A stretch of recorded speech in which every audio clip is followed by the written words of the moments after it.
Hello, everybody, and happy Thursday. I hope you're having an amazing week so far. I cannot wait to know how you're doing and how things are going for you. So, welcome to my live Thursday training. And I have a special guest with me today, and I'll be introducing Dr. Sharon in just a moment. So, if we haven't met yet, hello. And if we have, hi, great to see you. Awesome to have you as part of this incredible community. And just real quick, so it is my passion and purpose to help you to show up every day feeling your best, feeling charismatic, centered, grounded, so you can go after your big mission and feel incredible in the process. And I do that by helping you use the tools of yoga and exercise and mindset to really embody and become the next level version of yourself. And while I know there's many aspects to that I can help you with, I also know there's many aspects of you as a beautiful being and also as a business owner that I can help you get more tools and empower yourself with by bringing in special guests. So that's what I'm so excited to be doing today. I'm bringing in a friend of mine, Dr. Sharon, and let me read her awesome bio really quick. So Dr. Sharon Grossman works with six-figure professionals who are frustrated by their limiting beliefs, negative emotions, and self-sabotaging behavior. She teaches them and you how to prime their brains for success so that they can live a more focused, fun, and fulfilled life in just 15 minutes a day. So welcome, Dr. Sharon. It's so great to have you here today. How are you? Good. Thanks for having me. Super excited to be here. And so good to see you, Megan. Good to see you too. So I'm going to let you let us know where in the planet you are and what got you into this work. I'm just going to make sure that the magic is happening here and then we'll get going. Sure. So I am dialing in right now from Miami Beach, Florida, where I just moved. We were living in San Francisco. And so it's been a whirlwind of a summer, just getting reoriented and getting set up. But here we are, and I am ready to run. And yeah, I've been doing this work. Primarily, I started out kind of as a therapist. And so I've been working with people on their minds and their limiting beliefs for a very long time. But over the summer, what I did was I actually launched a whole new program, which is really focused in on this work specifically. And I really shifted over from therapy to doing this work as a coach and doing it, as you mentioned in the bio, in 15 minutes a day, so people can get really fast results with very minimal effort. So I am here today to share a little bit about that and answer any questions that come up related to the process. Brilliant. Awesome. I love that. Thank you so much for being here. Thank you, Denise, for being here as well. So I'd love to know where you are on the planet, Denise. And so we have Florida and Maui in the house so far. So thank you. I know that what we're going to be diving into is talking about anxiety. And so anxiety is something that I've dealt with myself. And I know that many of the people in this community do, as it tends to be something entrepreneurs kind of go up and down with quite a bit. And so it's really important that we have tools. And so I'm so excited and honored that you're here to share with us today. So let's dive in and let's talk about the cycle of anxiety and how it kind of can perpetrate itself by some of the mistakes that we might find ourselves making. So maybe if you could just let us know, first, let's start with some of the mistakes that you see commonly made. Yeah. So one of the things that we know is that, as you mentioned, anxiety is something that kind of happens in this cycle. And it really kind of comes back to the way that we think about things, the way that our mind kind of makes associations and makes interpretations. And so all of it kind of perpetuates this cycle. So what I'd love to do is just kind of, for people who aren't familiar with how this works and why they might be experiencing anxiety, just briefly share what the cycle of anxiety actually includes, and then what might be going on in the way that you're engaging that can kind of create, or like those mistakes that we said that can kind of create more of that. So the first thing is, we know, okay, so we want to maybe start with what is anxiety in the first place, right? And so anxiety is often talked about in the same sentence as stress. And those are actually two different things. So the way that I like to think about it is stress is really something where you perceive something external to yourself, and then you think about like, how am I able to cope with that thing? And if there's a discrepancy between like your perception of that external thing and like your ability to cope with it, right, is lower, then that feels really stressful. But if you feel like you can actually deal with it quite well, or even like it's not that big a deal, then you're not going to get stressed out. So it's not the thing outside of ourselves that stresses us out. It's really our perception of that. To differentiate that, anxiety is a persistent feeling of apprehension or dread. And what it's marked by worried thoughts, which manifest in the body. We know that because we have that fight or flight response. And it really is our primitive brain's attempt to keep us alive. And the only trouble is that our brain becomes alerted to potential dangers, even if they're just those thoughts in our head.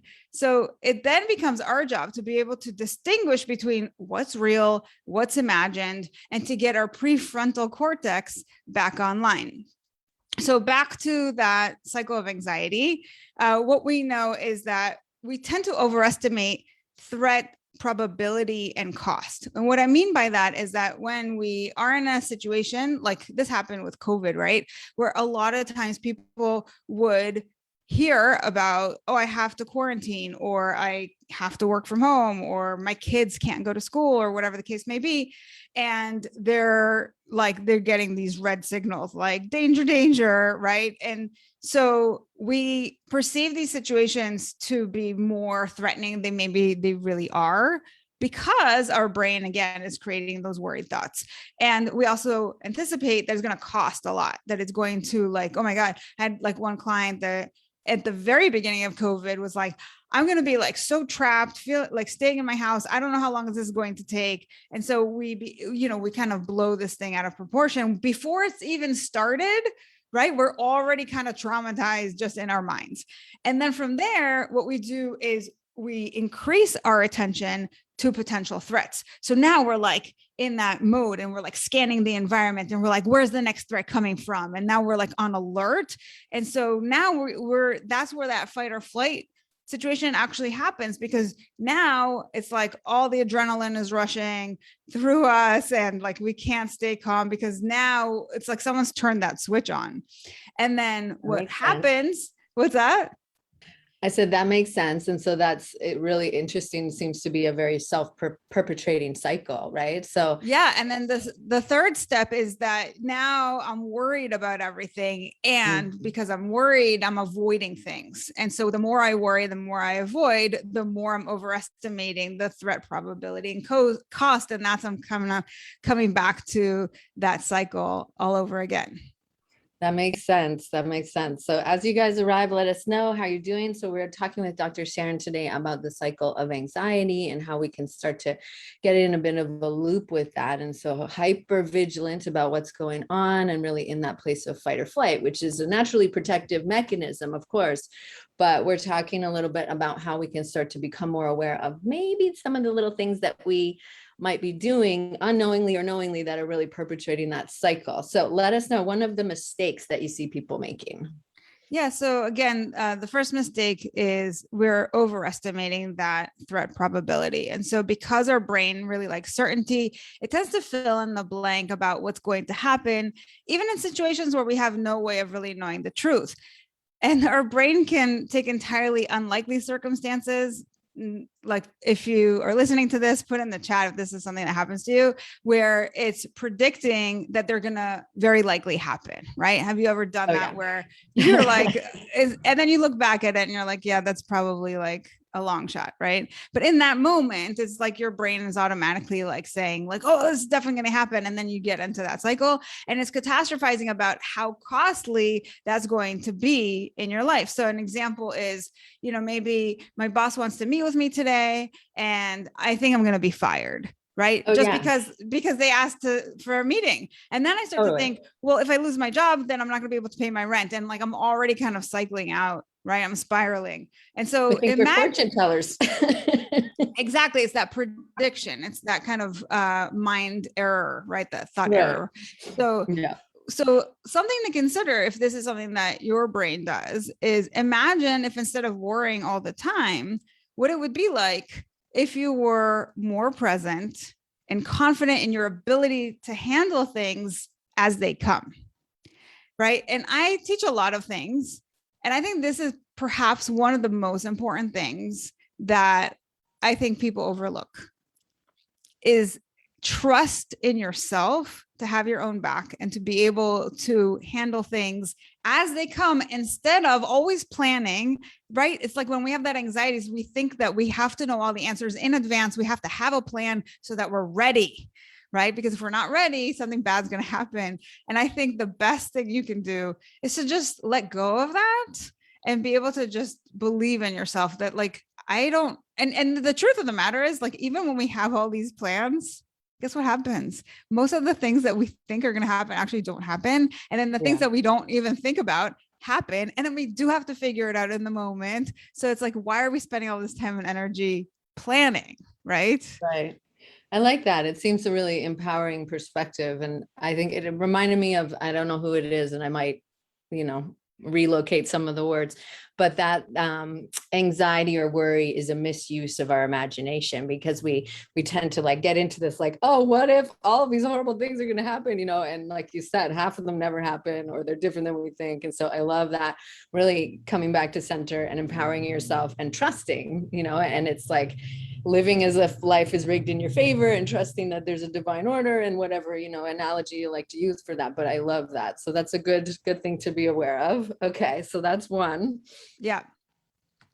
So the next one is, again, attending to the threats and ignoring safety cues, right? So when we believe something, whether it's helpful or not, our brain continuously is scanning the environment for evidence that we are right. This is what we call confirmation bias, right? So when we believe that we're under threat, we're exclusively on the lookout for threat cues. And that means that if we find evidence to the contrary, we either dismiss it or we excuse it, right? So we say like, oh, that doesn't really count because, right? Or that, yeah, but only for them, but not for me, Right. like we'll come up with some sort of a story about why not, right? So here's an example. So we were talking before in the previous example about getting fired. So to kind of take that to the next level. So an example for this second piece is, so maybe like Johnny got fired. And so my thought is, so I'm probably next. Mm-hmm. Right. And we might discount the fact that our other 30 coworkers haven't lost their jobs. Right. We don't consider that there might have been a good reason for why Johnny got fired and that it means nothing about us. We're automatically jumping to that conclusion. Right. So if that's you, then imagine that if when you have those worried thoughts or fears show up, you'd be able to control them and completely reboot. I like that. I know, because it's like, what is it? It's like a self-referral thing. We're like, always think it's got to be about us, right? Like just because he got fired probably means I'm going to get fired. So damn it, what's going on?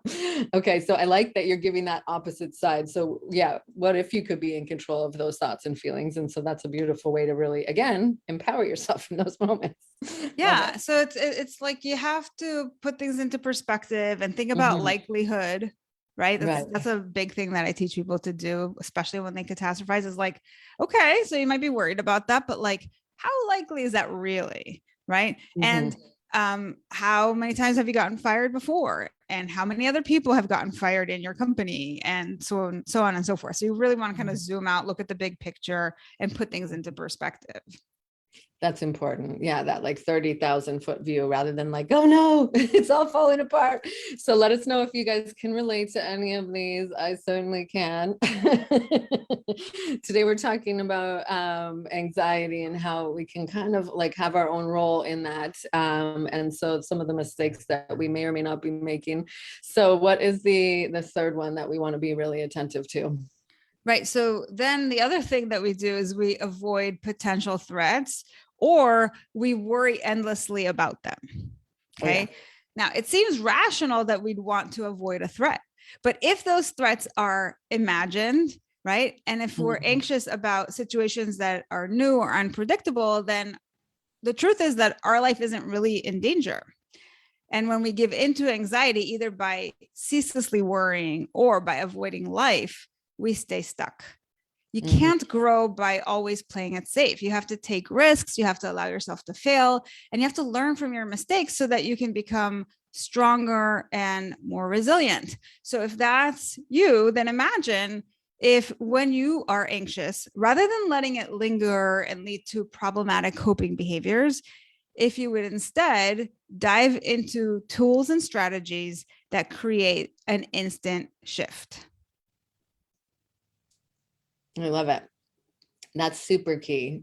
Yeah, I love all that you're sharing. And I think it's important for us to remember too, sometimes, there's a lot of it has to do with our perception of a situation, but also, based on things that you've gone through or are going through, there's a lot of, things that can potentially cause anxiety that are outside of our control. But what you're speaking to is what we can control, right? And becoming really present to our focus and our thoughts and our responses. And so that's, I think, really, really powerful, because you're sharing lots of tools. So that's really beautiful. Thank you. So what would you say if you could give somebody one takeaway from these, so that you kind of shared a bunch of them there, but I love that. If you could think of one thing that would be really helpful to help somebody really kind of prepare for these situations or prime themselves for these situations, that would be a good way for them to get started. Yeah. Well, I would say if we're going to just kind of go generic, the most important thing to understand about anxiety is it's something that is usually caused by our thinking. And so if you can look at the thoughts that are creating your anxiety and ask yourself some really challenging questions to be able to change the way that you think about your situation, then you can come out the other side with a very different feeling. And then from there, your behaviors also shift. So if you're somebody who, because you're scared, you avoid, or because you catastrophize, you're paralyzed and you get into that freeze state, right. And then you're not able to do anything, or because you're scared of failure, maybe you procrastinate, or whatever your case may be. Like, right. If you notice that you don't like the results that you're creating, and you know that those results come from that fear state, that anxiety, then you have to look at what are the thoughts that create that in my mind, and then how to shift out of that. That's super powerful, because you're right. It's like our thoughts create our reality. And if we're in that spiral, then we're going to keep saying the same situations. And of course, we're catastrophizing at that point. We're like, this is always happening. I'm never going to change it. And so that's really an interesting step back. And so what would a question be that they could ask themselves? So we mentioned one of them already, which is how likely is this really? Oh, yeah. Good one. Right. And what else is going on? Right. And just how can I put this into perspective? So if we gave the example of like Johnny got fired and now I'm thinking I'm going to get fired, like asking those other questions were like, how many other people got fired? Right? Is it that there are companies doing major layoffs? Then maybe it's a lot more likely. But if one person out of 30 got fired, maybe it has nothing to do with me. And maybe that's not necessarily what's coming down the pipe for me. Right. And so we can just kind of calm ourselves down. And I think ultimately, not necessarily like a question to ask yourself, but just like a mindset shift that we mentioned is just always coming back to the idea of I'll figure it out. Right. Because I can, because I'm resilient and like I have a brain and I can use it, and I don't need to always plan for everything. And I think one thing that I've noticed with a lot of my anxious clients is that they will be anxious about X, and we will deal with X, and they will come back the next week and they're anxious about Y. And it's like, as soon as you get one thing out of the way, they find something else to be anxious about. And that is just the way that you're used to. If your brain is doing that, it's just because it's a habit. Okay. And it doesn't mean that you can't do it differently. It just means that you have to kind of rewire the way that your brain currently does things, because it's just on autopilot. And Right. that's where you mentioned priming. I think that's one of the ways in which we can actually alter the sequence of events that go on in our brain and the associations that we make and the way that we think about things. So essentially, I always give the example of you prime, then paint, right? Because what happens if you have a wall that's a dark color and you're trying to change it to a light color, if you're not priming it first, it's going to take so many coats of paint to get that result, Mhm. right? But if you prime it first, you put primer on the wall and then you apply your paint, then it's good as done. So I think the same thing happens with our brain is like you can set the stage for what you want. You actually have more control than you realize, even if your whole life you've been anxious, right? You can actually change that. And I'm on this mission right now to just teach people how to do that. I So, love it. And I know you have an awesome resource for us for that. So why don't you talk a little bit about that? yeah, so I actually created a mini course that actually takes you through an explanation of what brain priming is and the 5 steps in order for you to actually create these results for yourself, how to like really prime your brain to do that. So happy to share Beautiful. that with your community. I Okay. have a promo code so you can get it at no cost. And then also there'll be an invitation for people who read who watch the course and who want to then work with me and join my community and do this together. We are going to be focusing in on anxiety specifically in the month of September. So I highly Mm. encourage you, if you want to check this out, get the mini course. It's very short. It's really kind of to the point. So shouldn't take a lot of time to consume, and then get on into the group before September 1st, because then it's going to be closed. And so I think, Megan, you have the link. I just put it in the comments below, and I will add it to Awesome. the description after we're all done. Awesome. And then the promo code is free gift. So if you Yeah. put that in, you can forego the cost of the program. And yeah, I hope that it helps you, whether you join our program in the community afterwards. I really just believe so strongly in this system and in this method. And I really hope that people try this and see what happens to their anxiety, because like I really feel like you have a choice. And if you do the right intervention, you can actually substantially increase the quality of your life. Which is always incredibly invaluable. And that's really the mission that we're on, right? And so I wanted to mention that I have worked personally with Dr. Sharon, not specifically on anxiety, but we were doing brain priming techniques, and I found it incredibly helpful. And so I would definitely suggest that you grab her free mini course, because you're going to learn a lot from her about how to prime your brain to take your thoughts off autopilot and really, prime it for success and ease and flow and ease and peace from anxiety. So that's super beautiful. Thank you so much for this amazing gift and for your time today and for sharing these awesome little nuggets.